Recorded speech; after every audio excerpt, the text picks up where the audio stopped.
Honorable Justice, my good friend Sukumar, and my other friends in the dais, friends of the Dalit Intellectual Forum. Thank you very much for this occasion that all of us are here to review and reflect the question of Dalit voice to the extent how our voice is emancipatory. I thank especially Prof.S.Lourdunanthan. I always write Lakshman's name like Lux. I don't write his full name Lakshman. Why I write Lux? Because Lux adds a sense of beauty. Not the skin beauty, a sense of intelligent aesthetic combined with a kind of activism. So I always call him Lux over him. So thank you, Lux, for this wonderful opportunity and giving me almost just 1 week burden of reading Sukumar. Okay. So I didn't get the book. Lakshman sent me through the mail, the PDF copy. Therefore, it was also very difficult. So almost at 1 o'clock, I come back and open my computer, read again Sukumar's work. So Sukumar, I don't like you. Because you made me sleepless the last full week. The book, every time that actually in the days, Sukumar asked me, what is your opinion? I said, I'm still reading. So in what way I can review? Because he has already reviewed. So let me make my observation this way. I'm not making a complete review of the entire work titled Caste, Discrimination and Exclusion in Indian Universities. I think the work begins with a basic question, as expected of a intelligentsia of a scholar. The basic question that he operates in his work is this: how the system of education collectively engage and enable social discrimination and exclusion of the vulnerable communities. I think he situates these questions throughout the 6 chapters very cleanly, how the system of education, and for him the area of research is the academy, and especially the territory of higher education. And the entire research is carried out very, very systematically, in the sense that he has collected information, not exactly information, experiences of nearly 600 students and more than 12 to 15 universities, both state universities and the central universities collected together. I think this work is very timely and not temporal, but very timely, especially in the context of the university, the academia of higher education is progressively turned into a cultural product. I think that is the score of the entire work. And that work harps on basically the basic question that he raised: to what extent Indian universities is caste co-opting? It's not caste ridden, caste practical. To what extent Indian universities, Indian intelligentsia is caste co-opting? In other words, caste appropriative within the system of knowledge. That's a very serious question. That I practice caste is a social practice.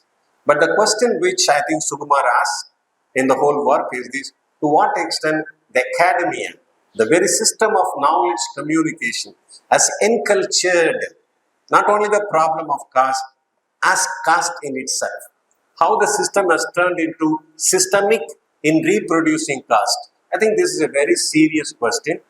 To what extent that question that he raises as a research question is answered is a different issue. The very question itself is quite sensible and calls for much more serious responses, especially from us, the Dalit intellectual question. So how the system of knowledge is co-opted as a system of culture. Put it in different language, I think Sukumar is harping upon 2 important theoretical grounds. That Dalit capital I use a word which Sukumar is not using it. The Dalit capital is exploited, discriminated, and progressively excluded in order to be erased. And how this Dalit capital is voluntarily or involuntarily is capitalized within the system of knowledge. How the tradition called casteism, how the whole question of casteism or the tradition of casteism is modernized. That exactly is the first question that he raises in the first chapter itself, the chapter titled as Caste and the Academia. I think the problematic continues to be responded throughout the book. How the Dalit concern, or let us say the issue of caste, is capitalized as a social capital, as a cultural capital, and how the individual members are not individuals but they are institutional, and especially people in the authority, how the authority turns out to be caste authoritarian minus lacking knowledge authority. In other words, a student who comes from a deprived community it is made to undergo caste enslavement within the social capital of casteism through the modern system called education. I think that seems to be a recurrent concern Sukumar is worried about throughout in his research work on this question of social exclusion. So the first and the second and the third and the fourth chapter, which addresses issue of the social capital of casteism, which is no more traditional, which is modern. Basically, put the question differently, how the tradition appropriates the modern. We thought modern system of education, system of legalism, system of democratic politics voices the Enlightenment morality, especially the morality of justice, equality, fraternity. But then, unfortunately, within the Indian academic, it could be extended to the political scene, it could be extended to the legal system, it could be extended to the everyday life. But Sukumar tackled the issue how the Indian higher education retains its traditionality, retains its casteism within the modern language. And he gives a very classical example of how the reservation is looked from the ground of merit, how the whole question of reservation is looked on the question of merit, and how the students who come from the downtrodden, deprived communities are insufficiently treated or treated as no knowledgeable person.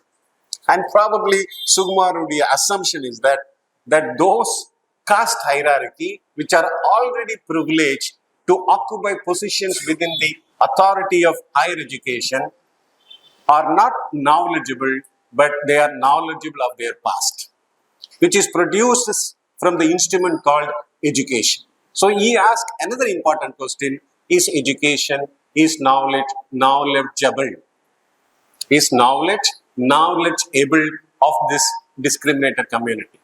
Throughout the second and third chapter, he employs a specific methodology, which we call the scientific methodology, of taking a field study, let's say a quantified methodology, as implying qualifying what is quantified. I think it is a thoroughgoing, hard-working, collecting so much of information and then codifying it into the second and the third chapter. And interestingly, fourth chapter was my interest, especially implies the 20th century methodology of taking up a research seriously. The 17th, 18th century of methodology is to take into what I call statistical analysis, quantify it, qualify it, come into inference. I think Sukumar takes a turn, very interesting turn, of what we call the phenomenological approach to understand the Dalit voice. So methodologically, I found this book is very strong.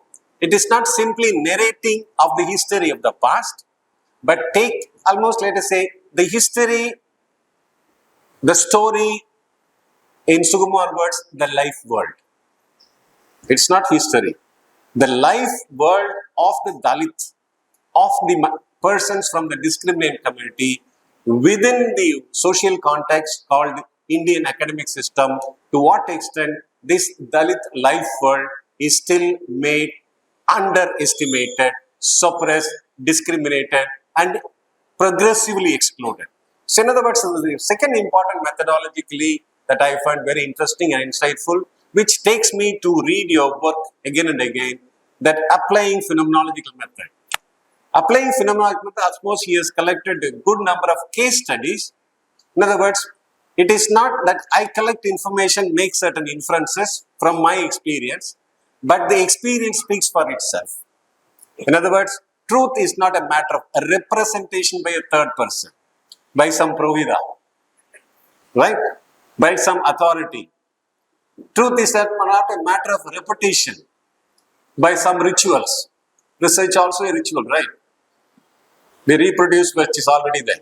I think Sukumar in this work cuts across this methodology of reproducing the world, but rather retracing and listening to the voice from the voice itself. In that sense, it's a direct speech.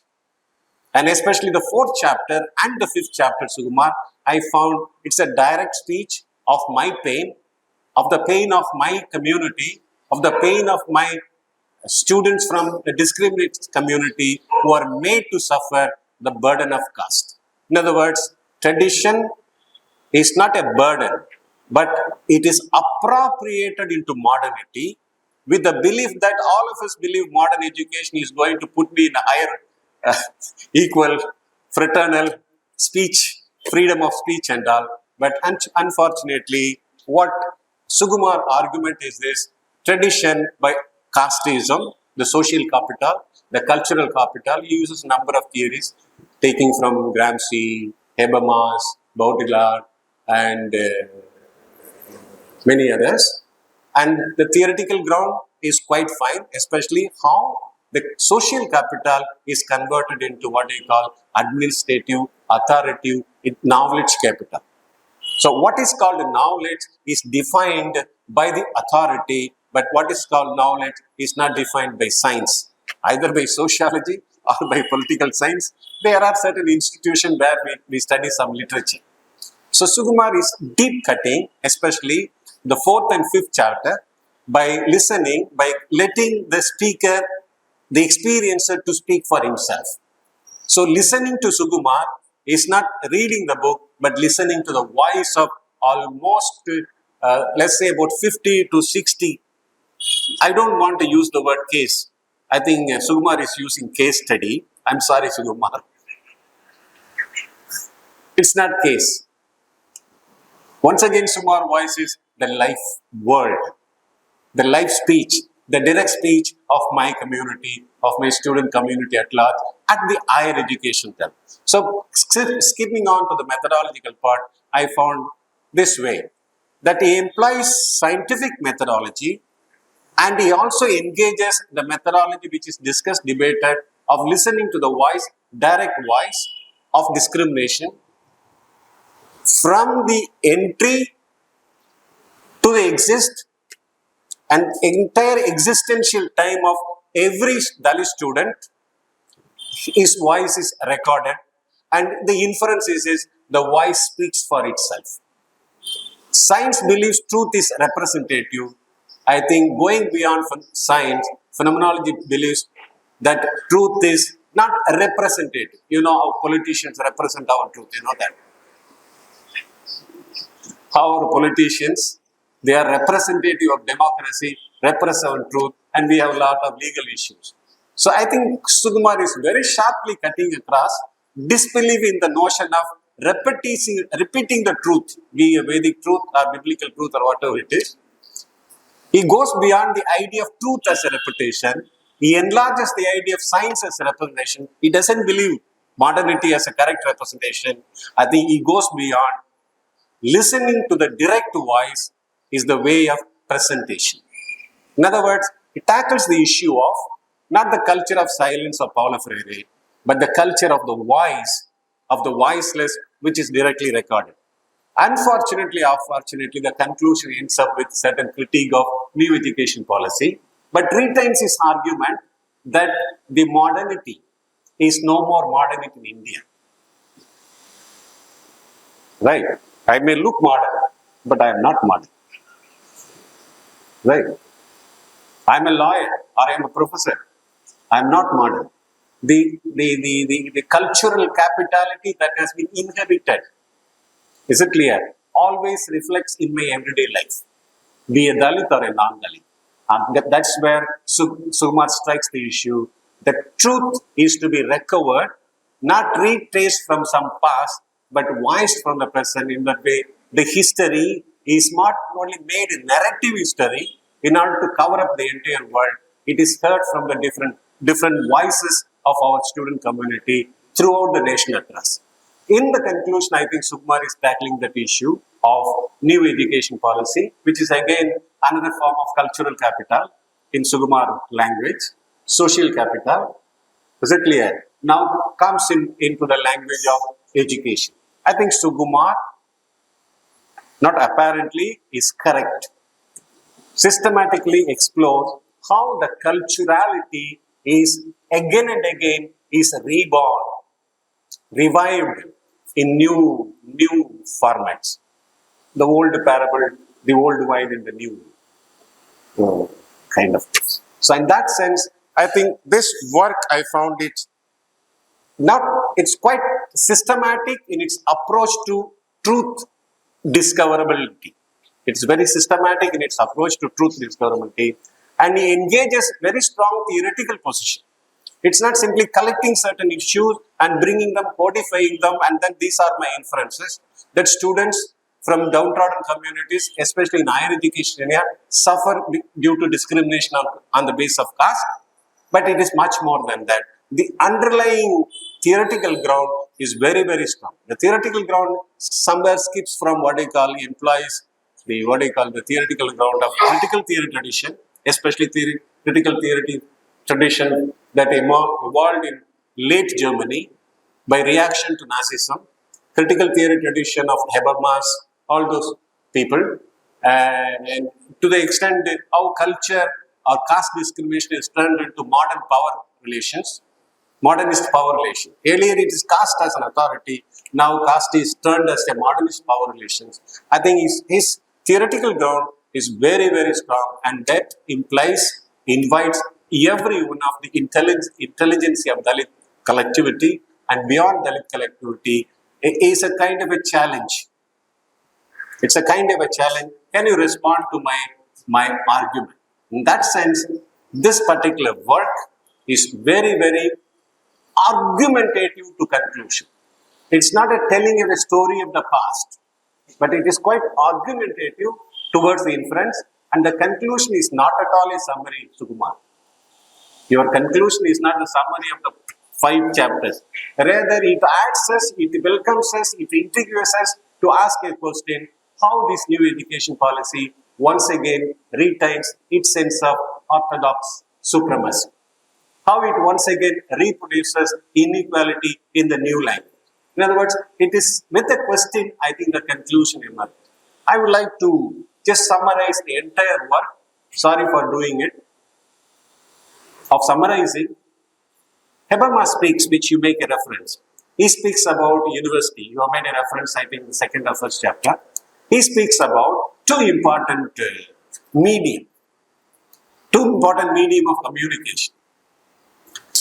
We communicate towards certain goal by a mode called instrumental action, that is your argument. The first argument that Indian academia is not Plato's academy. Once again, Plato is somewhere pointed out. Aristotle also, you are bringing Aristotle into it, but I have my difference of opinion of bringing them, because Aristotle strongly legitimized slavery.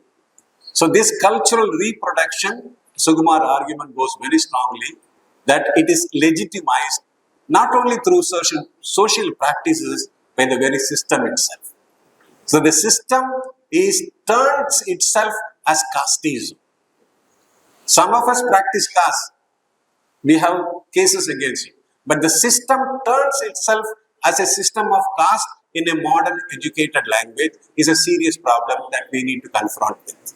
So to come back to my question to Sukumar is this: when Habermas talks about, I'm not telling Habermas as a saint, but there are an agreement, strong agreement, and especially his critique of the Western capitalistic society, when he speaks about instrumental action with a profit motive and communicative action. I think this work stands witness, takes academy as an instrumental action to institutionalize casteism, by which it perpetuates the dominance of caste in various forms, and the students from deprived communities are not forced to suffer, are soaked to suffer into it.